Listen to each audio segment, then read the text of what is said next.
Kuya?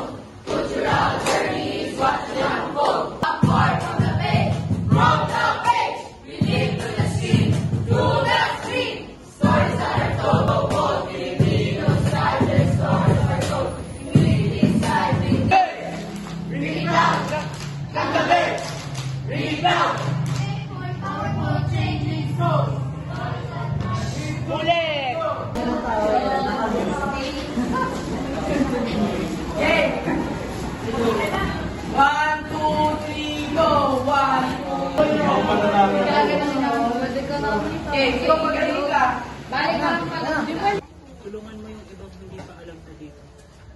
Napunta sa Kapag doon lang. Alam na naman nila rin.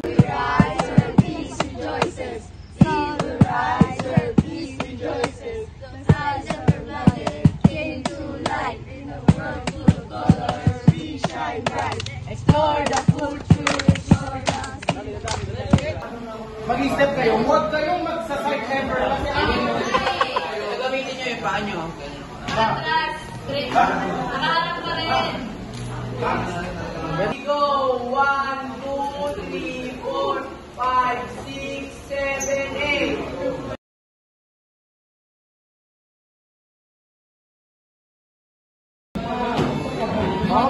Kasi? Kasi, limited lang yung time sa paggawa ng Pero ako mo? nakaka-stress siya, pero since experience natin ayoko na ulitin. Ito, yo! Ganda naman yung ayos namin sa jazz yan. Talagang pag may nagsisimula ng kuling na, hindi na dahil sa start na alam niyo yun. Parang wala akong kwentang interviewin. ko siya ng 8 out of 10 kasi anong petsa na. Tapos hanggang ngayon di pa rin kami nagpa-practice. Nakagulo lang kami ng konti pero kapag sumigaw na si Kalil, seryoso na kami. Paano seryoso? Pumunta na nga kayo sa mga place nyo, manahimik na kayo. Gagano ka. Kasi tutulungan kami magkakaklase. Yun. Hello everyone! So, yung nag-experience ko dito sa Very demure. sobrang saya. Like, everyone working together as a community, as a country. So, ayun na po. And I believe that we together will make the difference between the world. Let's go! Pagod na yan.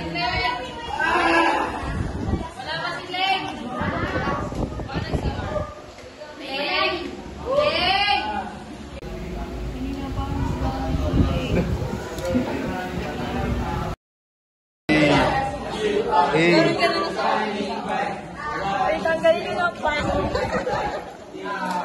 Ayoko na.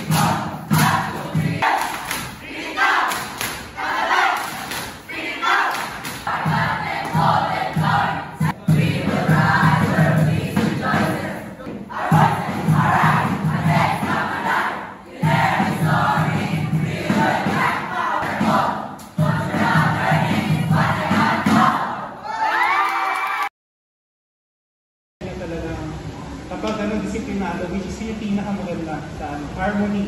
Yung nakita ko harmony talaga. Pero pagdating sa tempo, hindi lang kayo nag-focus sa isang beat. Nagulat ako mayaman, nagbago ng tempo, which is yun yung nagdala din. And yung pinakamalaga, yung boses nyo, ay yung pinakamalaga. Kasi hindi kayo natatambakan ng drums lang. May masing performance na mas malakas yung instrument sa voice. Pero kasi we're talking about jazz 10%. So, kailangan mas mataas yung boses compared dun sa mga instrument. Overall, okay, very good. Yeah.